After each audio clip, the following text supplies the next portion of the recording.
Programme में आपको बहुत वार्म वेलकम। मैं हूं कामरान शाहिद। पाकिस्तान को आज भी जिन चीज़ों ने डोमिनेट किया है उसमें कराची टॉप पे, और कराची से वाबस्ता बहुत सी चीज़ें हैं जो कि इंटरनेशनली भी पाकिस्तान की सियासत को डोमिनेट कर रही हैं। आज मेरे पास आपको बताने के लिए, डिस्कस करने के लिए एटलीस्ट दो इंपॉर्टेंट स्टोरीज़ हैं, और दोनों का ताल्लुक वन वे और दी अदर वे जो है वो कराची से बनता है। लियारी जहाँ पे 20,000 ज़ायद ख़ानदान जो है उन्होंने हिजरत की, हिजरत उनका मुकद्दर बनी। हुकूमत सिंध की गवर्नेंस, लॉ एंड ऑर्डर, अमन व अमा के हवाले से न सिर्फ बेहिसी बल्कि पुअर तरीन मुजरिमाना गफलत जिसे कहते हैं उसका एक मुँह बोलता सबूत रहा। इसमें बात करेंगे। सजेशन ये भी आई है अखबारात में कि हुकूमत शायद सोच रही है कि इसका हल इस तरह निकाला जाए लियारी के अंदर कि हिजरत हो रही है, क्लैशेस हो रहे हैं कच्ची और बलोच बरादरियों के दरमियान, तो उनके दरमियान दीवार बर्लिन की तरह एक वॉल, दीवार क्रिएट कर दी जाए। बहुत से नाकदीन के नज़दीक एक अहम काना और नहायत ही ख़तरनाक मनसूबा है कराची के अंदर कराची को तकसीम करने का, लिसानियत की बुनियाद पर, बरादरी की नाम की बुनियाद पर। जानने की कोशिश करेंगे पीपल्स पार्टी के अज़ाइम क्या है इस प्रोग्राम के प्लेटफॉर्म से लियारी को लेकर, और इतनी पुअर नेगलिजेंस की वजह क्या है, आखिर किसको वहाँ सपोर्ट किया जा रहा है, कौन सा माफिया है, कौन से जराइम हैं जिनको हुकूमत जो है ना चेक करके सपोर्ट कर रही है या फिर मुबैना तौर पर उनकी सरपरस्ती करके सपोर्ट कर रही है। इस पर बात करेंगे। लेकिन सबसे पहले बहुत से लोगों के लिए ये बात हैरानकुन रही कि बरतानिया के वज़ीर ख़ारजा विलियम हेग और उससे पहले कुछ दिन पहले बरतानिया के वज़ीर आज़म जो थे वो पाकिस्तान आए, डेविड कैमरॉन, और इन दोनों हाई प्रोफाइल शख्सियत के जो तूफ़ानी दौरे हैं इतने कम मुद्दत में, इसकी वजह गुडविल के अलावा और क्या हो सकती है, इसका क्या, इसके पसपर्दा महरक़ात क्या हो सकते हैं, इसके पीछे मामला क्या हो सकता है, इस पर लोग इस वक्त अपनी जहनों को आजमा रहे हैं, सवालात उठा रहे हैं। तो इस पे बात करेंगे सबसे पहले, उसके बाद लियारी के इशू पे जाएंगे ज़रूर। हमारे साथ डॉक्टर हसन रिजवी साहब मौजूद हैं। डॉक्टर साहब, बहुत वार्म वेलकम करता हूँ मैं आपको। बरतानवी वज़ीर ख़ारजा विलियम हेग पाकिस्तान में है, लोग उनका इसको तूफ़ानी दौरा करार दे रहे हैं, वो पंजाब भी गए, वो इस्लामाबाद में भी हैं, वो हर जगह पर पाए जा रहे हैं। इससे कुछ दिन पहले उनके प्राइम मिनिस्टर इधर आए हुए थे। बरतानिया की दो हाई प्रोफाइल शख्सियात का इस तरह पाकिस्तान में इतने कम मुद्दत में आना, आपके ख्याल में ये एक नॉर्मल सी बात है या ये कोई एक्स्ट्रा ऑर्डनरी डेवलपमेंट है?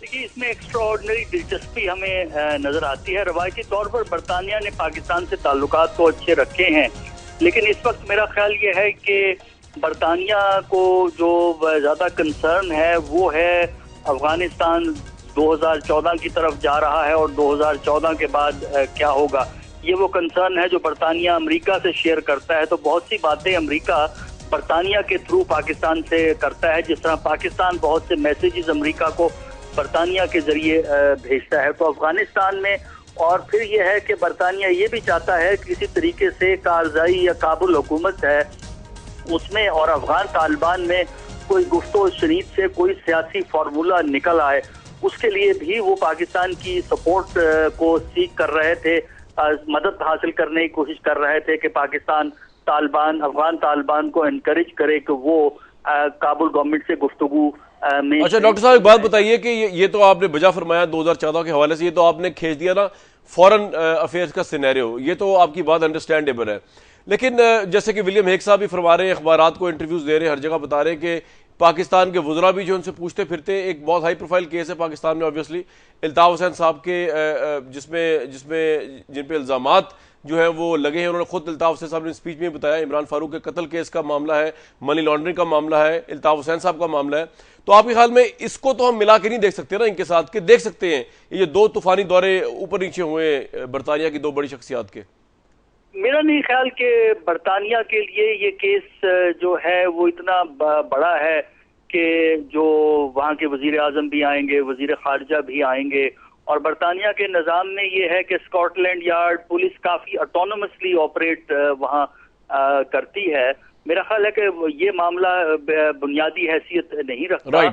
हो सकता है पाकिस्तान वालों ने इसका तस्करा किया हो, लेकिन हम उनके लिए कोई ये बुनियादी। बहुत शुक्रिया। डॉक्टर हसन रिजवी साहब फरमा रहे थे कि बेसिकली इसका पाकिस्तान की लोकल पॉलिटिक्स से या इवन लंदन की लोकल पॉलिटिक्स से या हालात से कोई ताल्लुक नहीं। इमरान फारूक कत्ल केस ऑब्वियसली इंग्लैंड का अंदरूनी मामला है, चाहे वो इमरान फारूक का ताल्लुक पाकिस्तान से भी रहा।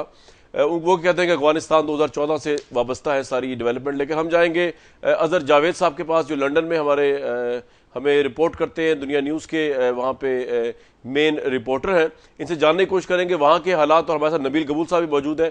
इनसे लियारी की सूरत हाल पे हमने प्राइमरली बात करनी है। लेकिन इस वक्त अजहर साहब ये बताइए कि क्या हम ये जो विलियम हेग का दौरा है इसको आइसोलेट कर सकते हैं? बेसिकली ये जितनी डेवलपमेंट वहाँ पे हो रही है इमरान फारूक कत्ल केस को लेके, मनी लॉन्ड्रिंग केस को लेके। कामरान साहब, इस वक्त जो सूरत हाल है, बरतानवी हुकूमत बहुत शदीद दबाव में है। गुज़िश्ता 1-2 माह में जो यहाँ पर मामलात हुए, जो कार्रवाइयाँ हुई, वो उसने बरतानवी हुकूमत को बहुत ज़्यादा प्रेशर में लाके खड़ा कर दिया है।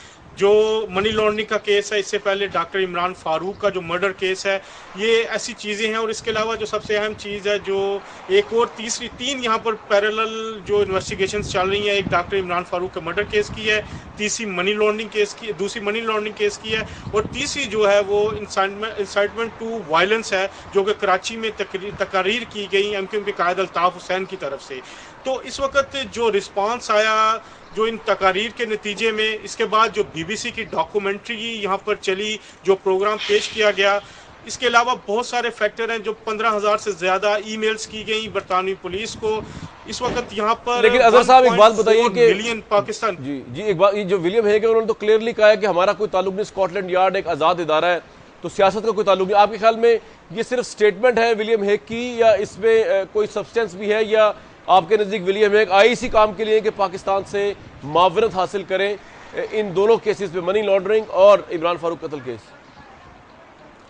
जी, ये नहीं कहा जा सकता कि वो सिर्फ इस खास काम के लिए आए हैं, लेकिन ये काम उनके एजेंडे का हिस्सा ज़रूर है। हमारी यहाँ पे फॉरेन एंड कॉमनवेल्थ ऑफिस है, जो यहाँ के सीनियर अहदेदारों से बात हुई, आज भी बात हुई, तो उनका ये कहना था कि जो विलियम हेग है उन्होंने, और जो पाकिस्तानी जो वफ्द है, जो दोनों के दरमियान जब मुलाकातें हुई, बातें हुई वफूद की सतह पर, तो ये मामला भी डिस्कस किया गया। दोनों हुकूमतें प्रेशर में हैं, दोनों हुकूमतें इसका हल निकालना चाह रही हैं। दोनों हुकूमतें, क्योंकि आपकी बात बिल्कुल सही है कि स्कॉटलैंड यार्ड या तहकीकाती एजेंसी अपनी इन्वेस्टिगेशन बिल्कुल इंडिपेंडेंटली करती हैं, लेकिन उसका एक आउटफॉल भी तो होगा। उसके अगर कोई यहाँ पर कोई चीज़ सामने आती है, कंक्रीट चीज़ सामने आती है, इन्वेस्टिगेशन में कोई गुनाहगार ठहराया जाता है, तो दोनों तरफ प्रॉब्लम है। क्योंकि बरतानवी हुकूमत को भी धमकी दी जा चुकी है जनाब MQM के कायद अल्ताफ़ हुसैन साहब की तरफ से कि अगर उनको फंसाया गया तो ठीक नहीं होगा। इस चीज़ का बड़ी बुरी तरह यहाँ पर बुरा तासुर लिया गया, हुकूमत की तरफ से सख्त नोटिस लिया गया, क्योंकि डायरेक्ट हुकूमत को यहाँ पर इन्वॉल्व कर लिया गया इस सारे मामले में। अदर साहब, एक बड़ी कंफ्यूजन है। एक तरफ तो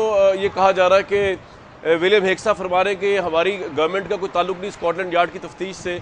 दूसरी तरफ जो है, जिस तरह आप कह रहे हैं और बहुत से लोग और भी कह रहे हैं, कि अगर वहाँ पे कोई ऐसा डिसीजन आता है पुलिस की तरफ से या ट्रायल पे डाला जाता है अल्ताफ़ हुसैन साहब खुद भी कह चुके हैं बरतानवी हुकूमत को, तो दूसरी तरफ बरतानवी हुकूमत इस प्रेशर में भी है कि उसके कॉन्सिक्वेंस, उनके जो मफादात पाकिस्तान में, कराची में कमर्शियल मफादात वाबस्ता है, उससे वाबस्ता है। तो ये तो बड़ा कंट्रडिक्शन है। आपको कंट्रडिक्शन नज़र नहीं आता ये?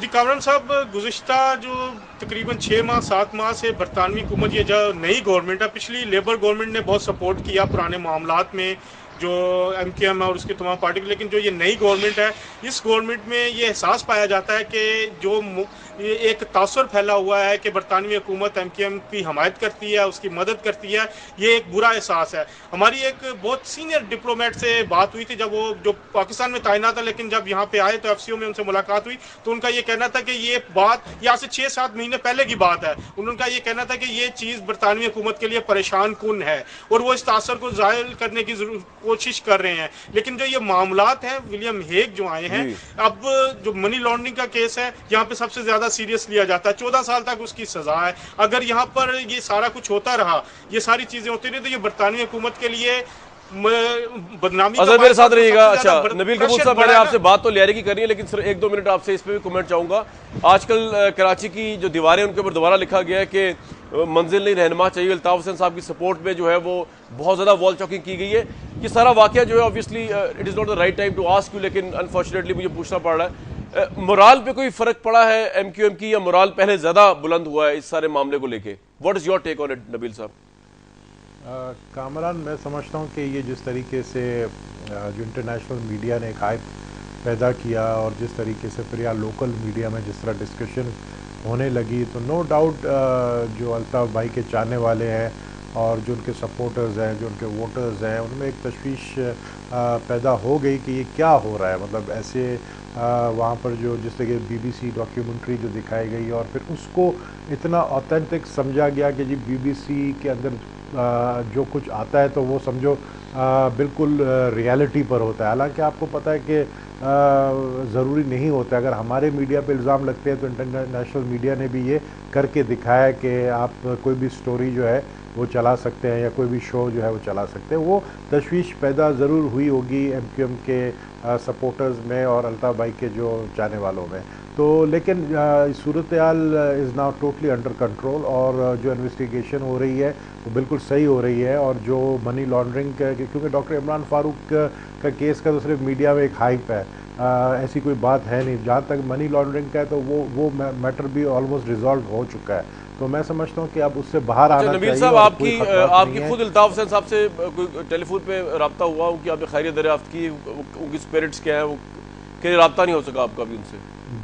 जी मेरी बात हुई है, लास्ट वीक मेरी बात हुई है। मेरी राब्ता कमेटी लंदन में भी बात होती है and they are very comfortable, very satisfied. और जो यहाँ पर जाहिर हो रहा है ऐसी कोई बात नहीं जो एक किस्म का मीडिया में बातें चल रही हैं जो लोग समझ रहे हैं, ऐसी कोई बात नहीं है। कोई इलीगल एक्टिविटी वहाँ पर नहीं हुई है जिसकी वजह से जो है कोई ख़तरात हो। मनी लॉन्ड्रिंग की एक बात देखें, पैसे वहाँ पर अगर कुछ बरामद हुए भी हैं तो पैसे आपको पता है कि एक बहुत बड़ी जमात के लीडर जिसको डोनेशन भी उस जमात को मिलते हैं, आपको पता है ईद में खालों की डोनेशन मिलती है, इसी तरीके से रमज़ान में डोनेशन मिलती है, इसी तरह पार्टी को। लेकिन नबील साहब, ऑब्वियसली कराची, लाहौर और पेशावर में ये फ़र्क है कि यहाँ डोनेशन जब मिलती है तो उसकी रसीद की जरूरत नहीं होती है कि लंदन वाले रसीद मांगते हैं। इस पर बात जारी रखेंगे। अजहर साहब ये बताइए कि रसीद है, जी रसीद है, ठीक है। ये बताइए अजहर साहब के ये जो मामला है, नबील कबूल साहब तो ये कह रहे हैं कि कोई इतना बड़ा इशू नहीं है, कोई थोड़ी सी रकम वहां से बरामद हुई है और उसकी रसीदें अगर दिखा दी जाए तो मामला खत्म हो जाएगा। तो ये BBC ने जो है फिर उसकी इतनी बड़ी जो रिपोर्ट पेश कर दी, ये बिल्कुल ही बिला जवाब थी या आपके ख्याल में इसमें कोई सब्सटेंस था? जी कामरान साहब, सबसे पहले मैं doctor Imran Farooq murder case की बात करूं तो एक चीज़ शायद हम बोल रहे हैं कि जो एक शख्स गिरफ्तार हुआ, जो कनाडा से फ्लाइट पे आ रहे थे, जो साहब जो हीथ्रो एयरपोर्ट पे गिरफ्तार हुए, वो जनाब MQM के कायद अल्ताफ़ हुसैन के करीबी अजीज़ हैं। तो एक बहुत बड़ी डेवलपमेंट है कि पुलिस ने एक ऐसे शख्स को गिरफ्तार किया है डॉक्टर इमरान फारूक के मर्डर केस में और उसको बाद में बेल पे छोड़ा है, जिसका ताल्लुक MQM की लीडरशिप से बनता है। इसके बाद जो ये मनी लॉन्ड्रिंग केस है, यहाँ पे एक चीज़ मैं थोड़ा सा वाज़े फ़र्क बताऊं कि पाकिस्तान में पुलिस का तरीकाकार डिफरेंट होता है। वो शोर करती है, वो पकड़ती है, पकड़ लो उसमें मामला होते हैं। यहाँ की पुलिस एक डिफरेंट तरीके से ऑपरेट करती है। यहाँ से पुलिस अपना काम करती रहती है, सुकून से काम करती है और उसके बाद उसको मंतकी अंजाम तक पहुंचाती है। एक बात तो ये वाज़ेह है कि पुलिस ने अपनी प्रेस रिलीज में जो उन्होंने इशू की उसमें उन्होंने कहा कि 3 प्रॉपर्टी से पैसे मिले, ठीक है, और उन्होंने उसकी अमाउंट नहीं बताई, लेकिन उन्होंने कहा कि क्राइम ऑफ जो प्रोसीड ऑफ क्राइम है उसके तहत कार्रवाई हो रही है। यहाँ पर जहाँ तक बात है चंदे की, आप चंदा यहाँ पे इकट्ठा करने के लिए आपको रसीद चाहिए जो आपने बात की, फिर उसका जो यहाँ पे ट्रांसफर हुए, कैसे ट्रांसफर हुए, अगर बड़ी अमाउंट है 4 लाख पाउंड अगर कह रही है BBC 4 लाख पाउंड ना भी हो, थोड़ा सा कम भी हो, तो क्या वो उसका कोई जायज तरीका है, कोई जायज वहाँ पे लाए गए कोई सबूत? लेकिन अजहर साहब BBC जी बात कर लें कंप्लीट जी।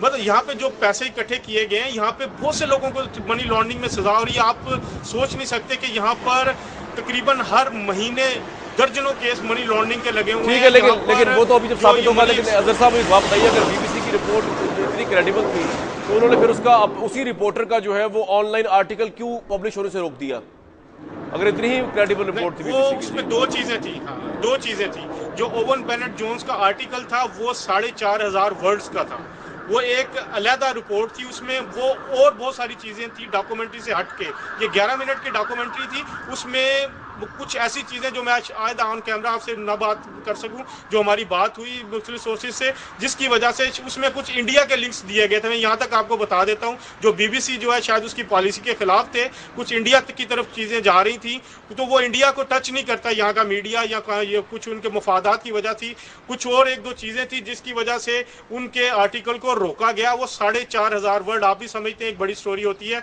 ये जो 11 मिनट की थी ये 1,000-1,200 वर्ड की स्टोरी। राइट, मेरे साथ रहिए नबील साहब। मैं मैं लियारी पे अब जाना चाह रहा हूं, लेकिन इससे पहले आपने कोई कमेंट करना है कि डिस्कशन के ऊपर अजहर साहब की जो रिपोर्ट कर रहे हैं वहां से? देखें, इन्होंने तो वो बातें की है, तो एक हवा में बातें जिसको आप कहें कि जी कि उनके जो खुद उन्होंने रिलीज़ ही नहीं किया BBC ने। अगर ऐसी कोई बात होती तो BBC रिलीज़ करती, और डॉक्यूमेंट्री के जो बाकी जो बातें थी, जो इन्होंने बातें की हैं, मैं समझता हूँ कि BBC कोई मेट्रोपॉलिटन पुलिस नहीं है कि उसकी जो वर्डिक्ट है वो फाइनल हो। BBC एक नशरियाती इदारा है गवर्नमेंट का, वहाँ के जो इंग्लैंड का है, और उसकी जो स्टेटमेंट या उसकी डॉक्यूमेंट्री का कोई ऑफिशियल स्टेटमेंट नहीं होता है। किसी मेट्रोपॉलिटन पुलिस के ऑफिसर ने आके नहीं कहा कि कितने पैसे बरामद हुए। अच्छा नबील साहब, ये आपका पॉइंट ऑफ व्यू आ गया। मुझे सिर्फ एक आखिरी सवाल आपसे पूछना है कि अगर आप ये ट्रस्ट रखते हैं कि स्कॉटलैंड यार्ड की तफ्तीश जो भी होगी, ख्वाह वो इमरान फारूक कत्ल केस और मनी लॉन्ड्रिंग हो, उस पर MQM जो है उसका ट्रस्ट होगा, जैसे कि स्कॉटलैंड यार्ड पे पूरी दुनिया उसको क्रेडिबल मानती है? देखिए, स्कॉटलैंड यार्ड की ट्रस्ट के बारे में अगर आप बात करेंगे तो यही स्कॉटलैंड यार्ड ने यहाँ आकर कोई बड़ा तीर नहीं मारा मोहतरमा बेनज़ीर भुट्टो की इन्वेस्टिगेशन में जी। तो मैं समझता हूँ कि सवालिया निशान तो ज़रूर है। चलिए, फिर बात ही खत्म कर दी आपने तो जी, आप कमेंट नहीं कर, बस ठीक है। अब मुझे ब्रेक लेनी है, ब्रेक से वापस आएंगे तो नबील गबूल साहब हमारे साथ मौजूद होंगे, व्यूअर्स आबिद शेर अली साहब होंगे, और सेनेटर होंगे पीपल्स पार्टी की तरफ सईद गनी साहब। बात करेंगे कि लियारी के अंदर सजेशन दी जा रही है कि बलोच और कच्ची जो बरादरी है उनके बीच में दीवार क्रिएट कर दी जाए, इसी तरह अमन कायम हो सकता है। बहुत से लोगों के नज़दीक खासा अहमकाना, खतरनाक हद तक अहमकाना बात है। इस पर बात करेंगे, लियारी कराची का मुस्तकबिल। प्रोग्राम वापस आते हैं एक ब्रेक के बाद।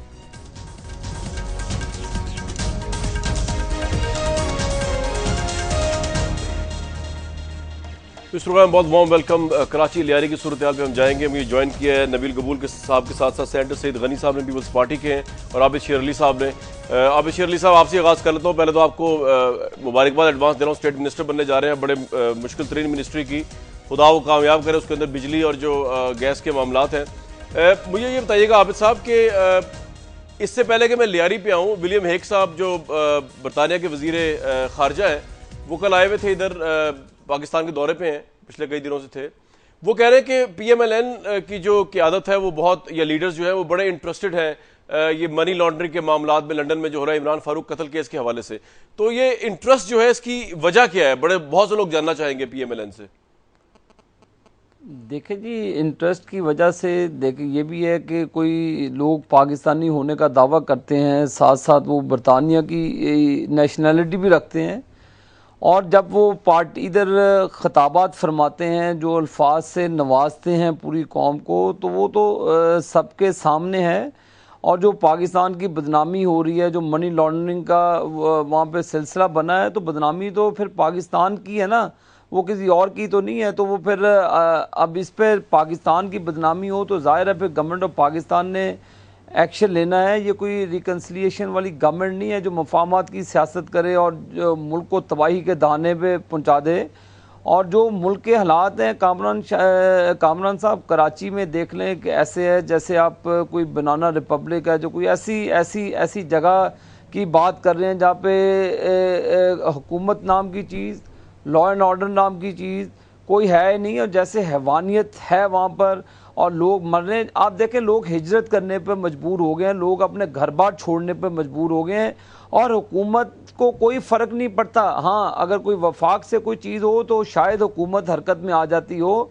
और जो हालात किए हैं लियारी में, पूरे 5-6 दिन लोगों को ज़ारो कतार जो मारा गया है, गोलियों से भुना गया है, और वो बच्चे जो बेयारो मददगार खुले आसमान के नीचे रो रहे हैं सिंध हुकूमत को, और वहाँ पर जो और भी जमातें हैं जो इत्तेहादी हैं। ये मेरा ख्याल नबील गबूल साहब तो बड़े अच्छी तरह से लियारी से वाकिफ हैं, और इनसे भी बहुत से ऐसे वाक़यात हैं इनकी ज़ात इनके से पास ही जा रहा हूं मैं, वो कोई सीक्रेट है। मैं नहीं बताऊंगा कि भाई हैं, हमसे शेयर करते रहते हैं, करते रहे भी हैं, तो वो इनके ज़ाती मामला हैं। लेकिन कामरान साहब देखें, बीइंग सिटीजन ऑफ पाकिस्तान, ये इतने अब ये कह देंगे जी कि वहाँ पे तालिबानाइजेशन है, कुछ और फॉरेन एलिमेंट्स हैं, ये इनके अपने लोग हैं जो ये कर रहे हैं। मैं आपसे पूछ रहा हूँ, हुकूमत किधर है? हुकूमत के रिट कहाँ पे हैं? जहाँ पे तो ये छोड़ दें। अब ये अगर चौधरी निसार साहब, अभी वफाक वज़ीर आज़म साहब ने IB के हेड को भेजा वहाँ पर, फिर सेक्रेटरी को भेजा, तो देखें अगर मामला सिंध हुकूमत के कंट्रोल में नहीं आते तो ये फिर वफाक को अपना रोल अदा करना पड़ेगा। आपका रोल क्या होगा वो मैं आपसे पूछूंगा, मैं आपसे जरूर पूछूंगा वो आपका रोल क्या होगा। चौधरी निसार साहब नेक्स्ट वीक इंशाल्लाह कराची आ रहे हैं, और कामरान साहब, कराची के लोगों को किसी के रहमो करम पे नहीं छोड़ा जाएगा। बहुत कत्लो गारत होगी अगर सिंध हुकूमत से कंट्रोल ना हुआ तो वफाक अपना रोल अदा करे। राइट। नबील कबूल साहब, आप कुछ दिन पहले मेरे प्रोग्राम में तशरीफ लाए थे और आप फरमा रहे थे कि मैंने आप पे जिम्मेदारी डाली लियारी की, और लियारी के लोगों ने, तो आपने कहा कि जी मैं तो वहाँ पे कई साल से जा ही नहीं सका क्योंकि वहाँ के सारे मामलात CM सिंध ने ख़राब किए हुए थे। आपने उनसे कहा भी कई दफ़ा कायम अली शाह साहब से, और उन्होंने कुछ नहीं किया, और वहाँ पे जो है वो आपके बकौल टेररिस्ट को जो है वो कायम अली शाह साहब और उनकी हुकूमत जो है वो सपोर्ट कर रही है। एम आई राइट? आपने यही एनालिसिस पेश किया था अपना?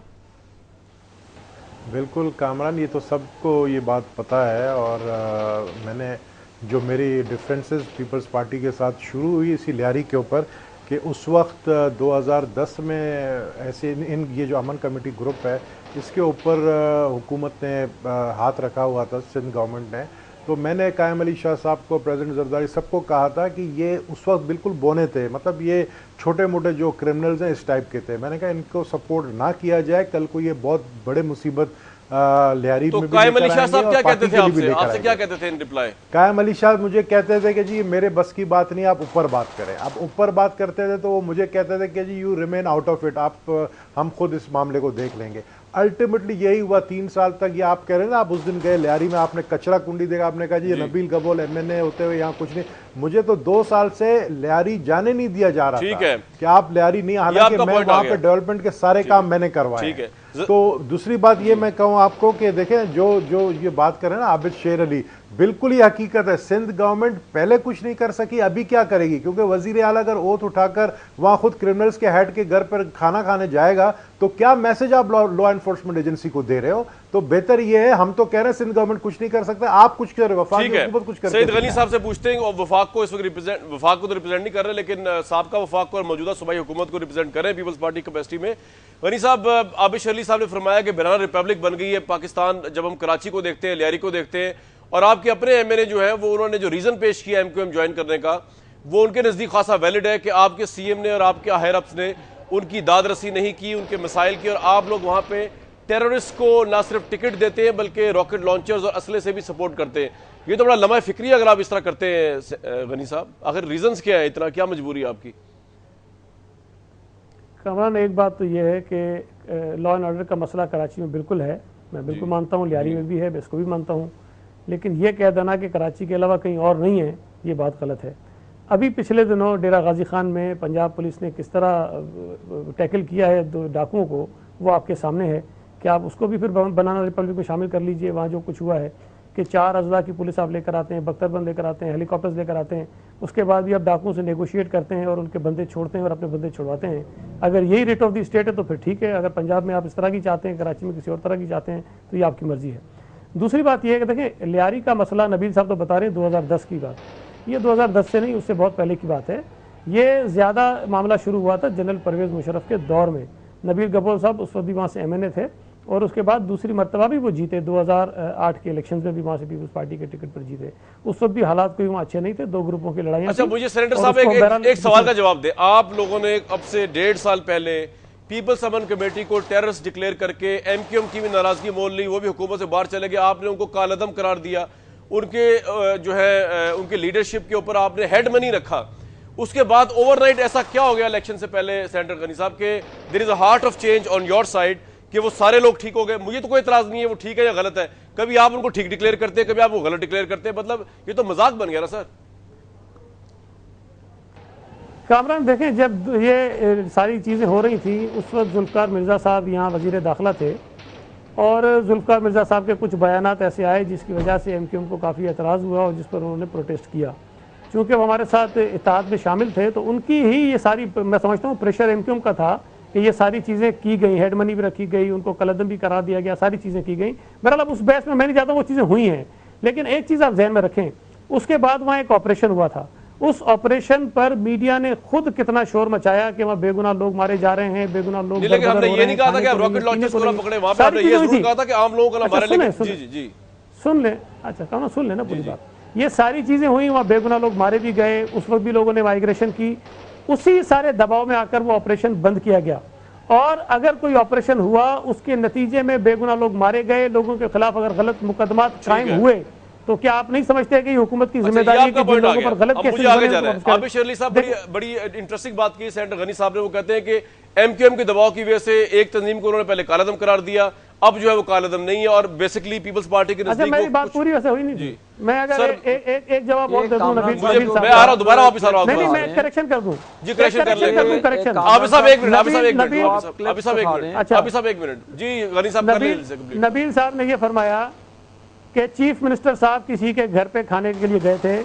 ये बिल्कुल गलत बात है, या तो अगर किसी ने इनको बताया तो गलत बताया है। ठीक है, ठीक है, हमारे ये जवाब दे देंगे। वो दावत थी, वो घर पर नहीं थी। ठीक है, वो घर पर नहीं थी। आप सब रिस्पॉन्ड कर दीजिए। बेसिकली आप करेंगे क्या, मामला तो बड़े खराब हुए वहाँ पे सियासी इन्फ्लुएंस। कामरान साहब, जो अभी मैं देख रहा हूँ टीवी पे हालात जो मुनाजर दिखा रहे हैं, ये ऐसे जैसे गजा की कोई पट्टी पे कोई जंग छिड़ी हुई है, जब कोई ऐसे दहशत गर्दी है, सरेआम क्लाशनकोफ कल्चर है कवर किया हुआ अपने चेहरों पर, और 2 दिन लगातार फायरिंग हो रही है, लोग नकल मकानी पर मजबूर हो गए हैं।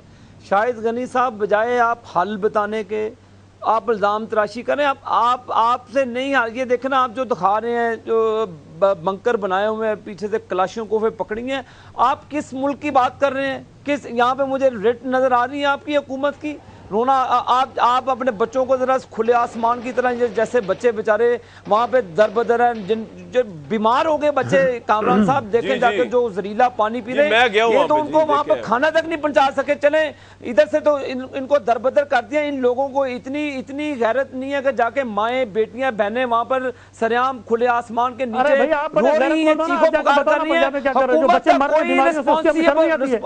मुझे बताएं कि कोई जिम्मेदार शख्स हुकूमतों के पास गया, खाना पहुंचाया उनको आप लोगों ने? पानी का जो हाल है आप पी के देख सकते हैं। ये जाहिल लोगों को बुला के बिठा के बात करें, रमजान शरीफ का कोई खौफ, रमजान शरीफ को आप जो हालात, कामरान को एटीट्यूड बात चाहिए किसी को। अच्छा, आबिद साहब का पॉइंट आ गया, आबिद शेर साहब का पॉइंट आ गया। आप माए बहने देखे खुले आसमान के नीचे गंदा पानी पी रही है, आप मुझे कह रहे हैं मैं खामोशी से बैठा हूँ। आपकी हुकूमत की जिम्मेदारी बनती है कि आप उनको प्रोटेक्शन दें, आप उनको सहूलत दें, आप उनको खाना दें, आप उनको पानी दें। आप ऊपर से सीनाजोरी कर रहे हैं।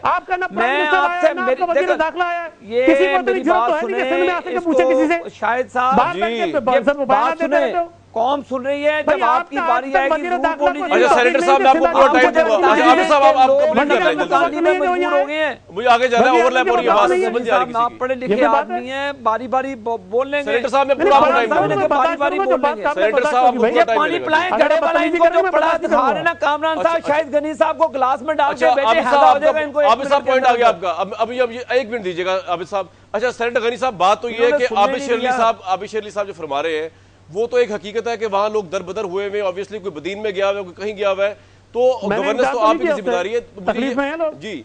तो नहीं, तो उसमें आपने उसका हल क्या है? मुझे इनकार तो नहीं है ना गनी साहब, उसका हल क्या है? डॉक्टर भेजा, कोई डॉक्टर भेजा आपने, कोई खुराक भेजी उनको, कोई टेंट भेजी आपने, कोई गवर्नमेंट की तरफ से कोई चीज भेजी तो बता दें। बैठो उनके साथ जाके देखोगे डॉक्टर आ रहे हैं, आ रहे हैं। आपके बस में नहीं, आपने तो चूड़ियां पहनी है, चूड़ियां हमने तो नहीं पहनी। हम इंशाल्लाह ताला सिंध को, कराची को। सेनेटर साहब एक बात बताइए, आबिद साहब एक मिनट, आबिद साहब एक मिनट, आबिद शेर अली साहब एक मिनट। आपके जो मनूसत के साए पड़े हुए लोगों पर इंशाल्लाह। अच्छा मैं नबील कपूर साहब को जाता हूं जी जी। अच्छा नबील साहब एक बात बताइए, नबील साहब एक बात बताइए कि मैं सिर्फ इसमें कामरान आप सबके नॉलेज के लिए कि जितना लियारी को मेज बसें जो आप देख रहे हैं ये भी मैंने लिए लोगों को, जी जी जी, जो ये बसें यहाँ पर आपको नजर आ रही हैं ठीक है। मैंने कोई 14 बसें वहाँ पर डोनेशन दी हैं। आपको मैं एक चीज़ बताऊं कि लियारी के अंदर इस वक्त सिचुएशन लियारी को एक मॉडल बना दिया है। लियारी बिल्कुल सही कहा आबिद शेर अली ने कि यही इम्प्रेशन क्या है, वाकई लियारी दूसरा बैरूत बन गया है गाज़ा में जिस तरह। अब इसका सोल्यूशन क्या है? आप यकीन करें, मुझे लग रहा है कि ये सोल्यूशन जो है हमारी अपनी इस्टेब्लिशमेंट खुद नहीं चाहती। 2-3 बातें अभी सामने आ रही हैं। एक ये क्योंकि केपीटी कराची पोर्ट ट्रस्ट के बिल्कुल सामने लियारी है, लियारी को ये बिल्कुल बुलडोज करना चाहते हैं, ख़त्म करना चाहते हैं। वहाँ पर कोई शायद कैंटोनमेंट बनाना चाह रहे हैं, इंटरनेशनल कैंटोनमेंट। पता नहीं कोई बहुत बड़ी एक इंटरनेशनल साजिश क्या है कि यानी आप देखें 15,000 लोग नकल मकानी करके लियारी के चले गए हैं, कोई पूछने वाला नहीं। सिंध के मिनिस्टर, चीफ मिनिस्टर कहते हैं ये तो ऐसे ही एक कुछ लोग चले गए हैं, ये कोई बड़ा इशू नहीं है। यार खुदा को मानो, मैं तो कहता हूं कि वफाकी गवर्नमेंट नबील साहब एक बात सुनिए, नबील साहब एक सवाल है मेरा आपके लिए। बिल्कुल नबील कबूल साहब, मेरा एक सवाल है, मैं आपसे सवाल है। सवाल मेरा ये है, सवाल के 2 हिस्से। पहला सवाल तो ये है कि वहां जाके जो है वो जो बलोची जो कम्युनिटी है वो जो है वो उसके ऊपर ये इल्जाम लगता है कि पीपल्स पार्टी उनको सपोर्ट कर रही है, जबकि जो कच्ची कम्युनिटी वो ये इल्जाम लगाते हैं कि एमक्यूएम उनको सपोर्ट कर रही है, वो बलोची उन पर इल्जाम लगा। एक तो उसका जवाब दीजिए। बताऊं फैक्ट आपको बताऊं, जितना मैं जानता हूं ना, मैं वजाहत कर दूं इसकी। फैक्ट मैं आपको बताऊं, फैक्ट ये है, आप फैक्ट ये है कि ना बलोच की लड़ाई है ना कच्ची की, क्योंकि ये दोनों आपस में सदियों से रह रहे हैं भाइयों की तरह, ना ये कोई सियासी लड़ाई है। मैं समझता हूं क्रिमिनल्स का रिट जो लियारी के अंदर है वो पूरी कराची में अब ये लाना चाहते हैं, और इसका एजेंडा जो है और इसका जो स्ट्रिंग है वो पीछे से किसी और के हाथ में है। सिंध की गवर्नमेंट भी बेबस है, आप यकीन करें, अगर बेबस नहीं होती तो इन लोगों को टिकट भी नहीं। ठीक है, ये पॉइंट आ गया आपका। पीपल्स पार्टी के उम्मीदवार नहीं है ये, पीपल्स पार्टी के एमएनए एमपीएस नहीं है ये, अमन कमेटी गनी साहब ठीक है, गनी साहब के पास जाना है, फिर आबिद शेर अली साहब आपका ये पॉइंट आ गया। नबील साहब मेरे साथ रहिएगा। सेनेटर गनी साहब एक बात बताइए, पीपल्स पार्टी के मैंने कोई 3 आला तरीन पॉलिटिशियंस को कंसल्ट किया आज के प्रोग्राम के लिए, और तीनों में से हर एक की ऑफ द रिकॉर्ड ये बेसिकली वर्जन था कि हुकूमत सिंध जिस तरह लियारी में सरगनाओं को और गैंगस्टर्स को सपोर्ट कर रही है, तो हम मीडिया पे नहीं आएंगे हुकूमत सिंध को सपोर्ट करने के लिए। आप माशाल्लाह खैर बहुत ब्रेव फेस से आप आए जी, आप आए। मैं ये बता रहा हूँ कि पीपल्स पार्टी के 3-4 पॉलिटिशियंस जो है, जो सिंध की पॉलिटिशियंस है, उन्होंने आज इनकार कर दिया। मेरा सवाल आपसे ये है कि आखिर ऐसी क्या मजबूरी है आपकी, क्योंकि लियारी के अंदर जो है आपने सपोर्ट जारी रखी हुई है मुबैना तौर पर गैंगस्टर्स की? लेकिन एक तो ये तासुर बड़ा आपका गलत है कि कोई हम सपोर्ट कर रहे हैं, आपके अपने लीडर्स कह रहे हैं मुझे फोन पे जी। अच्छा जी, अब भाई नाम ले लेना, पूछ लूंगा उनसे जाके, या तो उनको नहीं पता होगी ना हकीकत है, मुझे ज्यादा पता है जी। अच्छा मेरी गुजारिश सुने, अभी नबील कबूल साहब ने कहा कि वो एमएनएज एमपीएस हमारे नहीं है, ये मुझे बताएं शाहजहान बलोच पीपल्स पार्टी का आदमी नहीं है, ये मुझे बताएं जावेद नागौरी पीपल्स पार्टी का आदमी नहीं है, ये मुझसे ज्यादा जानते हैं, लियारी के खुद ही आदमी है। और दूसरी बात देखें, अगर नाम तो आप लोग ने नहीं दिया, नाम तो अमन कमेटी के लोगों से आप। अच्छा सुन लेना, अभी अमन कमेटी के लोगों से नाम आप लोगों ने जाके लिया। 3 रुकनी कमेटी बनी थी जिसमें कादर पटेल, यूसुफ बलोच और आप थे, उसमें आप लोगों ने जाके उनसे नाम लेके फरियाद सालपुर साहिबा को दिए आपने। नहीं ऐसा नहीं है, आप अच्छी तरह जानते हो यार। अब आपको हम कैमरे से बाहर पीछे जब बात करते हैं तो हम एक दूसरे को गले लग के रोते हैं, मेरे लोग, मेरे साथी। आप खुश नहीं होंगे कि नबील गबोल पीपल्स पार्टी छोड़कर गया, आप खुश नहीं होंगे कि नबील गबोल गया, आप खुश नहीं, आप हमारे जितने कारकुन लियारी के वो खुश नहीं है, लियारी के कारकुन खुश नहीं है कि नबील गबोल। नबील साहब एक मिनट, नबील साहब एक मिनट, नबील साहब एक मिनट, हाँ जी ऑन एयर कहे गनी साहब जी, बताएं। अच्छा मेरी बात सुने, मैं ऑन एयर कह रहा हूं, मैंने ये बातें कभी नबील कबूल साहब को नहीं कही कि कैंडिडेट हमारे नहीं है, किसी और ने कही होगी, मुझे नहीं पता, मैंने नहीं कही। और ये पीपल्स पार्टी के कैंडिडेट हैं। आप समझदार रहो, आपको पता है कि ये बातें आपको नहीं करनी चाहिए। मैं आपके उस पे बिल्कुल आपकी, अच्छा मेरी सुन ले बात, तो मैं आपके साथ शो में बैठता हूं, मैं दूसरे ये जितने भी आपके लोग हैं पीपल्स पार्टी, ये पॉइंट आ गया आपका, पीपल्स पार्टी को जी। गनी साहब जल्दी से क्विकली, मैंने फिर आबिद शेर अली साहब के पास जाना ब्रेक से पहले जी। अच्छा मुझे जरा बात पूरी करने देना। देखें, जिस तरह नबील गबोल साहब ने पीपल्स पार्टी से टिकट मांगा था, इसी तरह शाहजहान बलोच ने मांगा, इसी तरह जावेद नागौरी ने मांगा, इसी तरह और लोगों ने मांगा। पीपल्स पार्टी लियारी में प्रॉब्लम्स थी, उनका ये मौकफ था लियारी के लोगों का कि पीपल्स पार्टी ऐसे कैंडिडेट दे जो लियारी में रहते हैं, जो लियारी के लोग हैं, जो हमारे साथ। क्या मुझे रिफ्यूज किया गया टिकट? एक मिनट, सईद आप सच्चे आदमी हो, आप सच्चे आदमी हो, मुझे एक बात बताओ, क्या मुझे पीपल्स पार्टी ने रिफ्यूज किया था टिकट? मैं पहले ही छोड़कर चला गया था, बिल्कुल मैंने अप्लाई किया, लेकिन मुझे रिफ्यूज मैं एक सवाल छोड़ के जा रहा हूं अभी शेर साहब के लिए। मेरी इत्तला ये है कि बहुत पहले से ही आपको पता था कि आपको टिकट नहीं मिल रहा। बस यही में ब्रेक लेंगे, लेकिन अभी शेर साहब आपके लिए सवाल छोड़ के जा रहा हूं। कर सकता हूं, मैं अज्यूम कर सकता हूं। मुझे तो आप लोगों ने भी कहा कि कैसे हो सकता है। अभी शेर साहब आपके लिए सवाल छोड़ के जा रहा हूं कि इससे पहले कराची के जो 2 हल आपने निकाले थे वो थे ऑपरेशन, तो आज के मौजूदा हालात में आप समझते हैं कि ऑपरेशन ही वहां का हल है या कुछ और होगा? ये आपसे पूछूंगा मैं और बाकी लोगों से भी जब ब्रेक से वापस आएंगे। Take a break.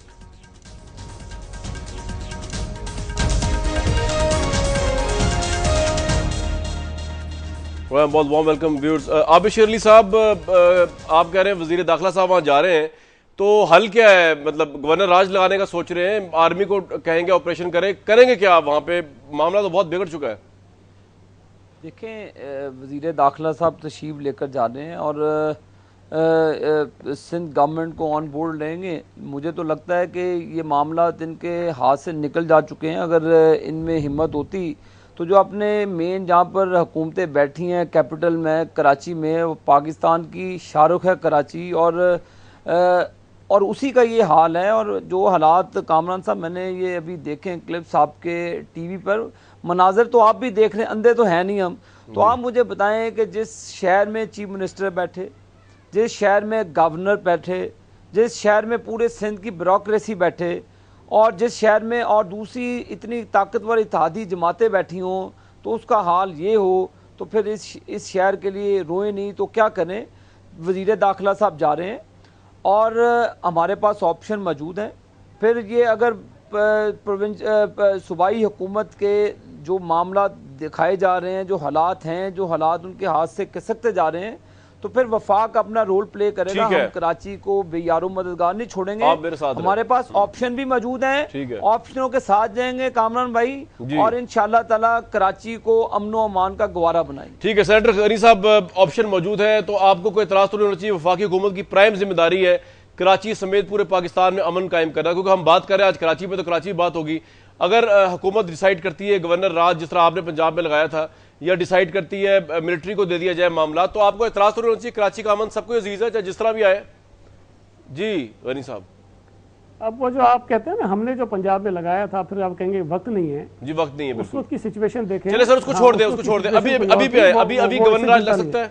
अच्छा, दूसरी बात यह है कि अभी हुकूमत आए हुए 1.5 महीना हुआ है, और इन्होंने कोई हुकूमत आने के 1 हफ्ता बाद ही कहना शुरू कर दिया था कि सिंध में हम गवर्नर राज लगाएंगे। अगर तो नीयतें ऐसी होंगी तो फिर हमें भी कामरान साहब, ये ऑन रिकॉर्ड मैं कह रहा हूँ, ये कभी भी नहीं कहा, ये गैर जिम्मेदारी है। देखें, आप बड़ी गैर जिम्मेदाराना गुफ्तगू कर रहे हैं। हमारे किसी स्पोक्समैन ने, हमारी किसी जमात के किसी शख्स ने नहीं कहा, लेकिन नून के हैं भाई, हमने कभी भी नहीं कहा जो हालात आपने पैदा कर दिए कराची में, तो मैंने आपको अर्ज किया है। जी मैं आपकी बात जारी मौजूद है, बता दें आबिद साहब, करने के लिए, पैदा करने के लिए हम तमाम पॉलिटिकल स्टेक होल्डर्स को ऑन बोर्ड लेकर हम तमाम को इक़दाम करेंगे जिसमें कराची के अमन को यकीनी बनाया जाए। अच्छा जी, अब गनी साहब बोल रहे। अच्छा आबिद साहब इनको बोलने दें। जी गनी साहब, अब आप पॉइंट पे आ जाए। मुमताज भुट्टो साहब को छोड़े, आप आगे हैं, वो तो खुद कह रहे ऑप्शन हो सकती है ये। नहीं, क्यों छोड़ा भाई? अच्छा। वो मान नहीं रहे। मुमताज भुट्टो साहब उनके लीडर हैं, जिनको ये सदर बनाने का भी सोच रहे हैं, उनका नाम अंडर कंसिडरेशन है। उन साहब ने हुकूमत बनने के कोई 1 हफ्ते के अंदर अंदर ये फरमा दिया था कि सिंध के अंदर गवर्नर राज लगना चाहिए। अब अगर आपकी नीयतें ऐसी हैं तो ये भी मुमकिन है कि कराची के हालात खराब कराने में भी आपके पास कोई जवाब मिले आपको। 6 साल हो गए आपकी हुकूमत को। कामरान भाई, 6 साल से ये हुकूमत वहाँ पे कराची में मौजूद है। पहले एमक्यूएम के साथ की, फिर आप अकेले की। आज 6 सालों से तो आपसे हालात कंट्रोल नहीं हुए सिंध के, अब बातें कर रहे हैं कि हमारे पे इल्जाम लगा रहे हैं। आपने चुड़ियां पहनी हुई है, ये जो दहशतगर्द नजर आ रहे हैं, जो लोगों को गोलियां मार रहे नजर आ रहे था। इसमें जो है ना, सेनेटर गनी साहब की सारी बातों से आप एग्री करें या ना करें, लेकिन इस बात से एग्री नहीं कर सकते क्योंकि फरमा रहे हैं 1.5 महीने वाली बात। पीपल्स पार्टी हुकूमत एटलीस्ट सिंध के अंदर जो है वो पिछले 5 साल से बराजुबान है, उनको इसका जवाब देना पड़ेगा। लियारी में जो कुछ भी हो रहा है। हमें कल तक के लिए इस प्रोग्राम के प्लेटफॉर्म से इजाजत दीजिए।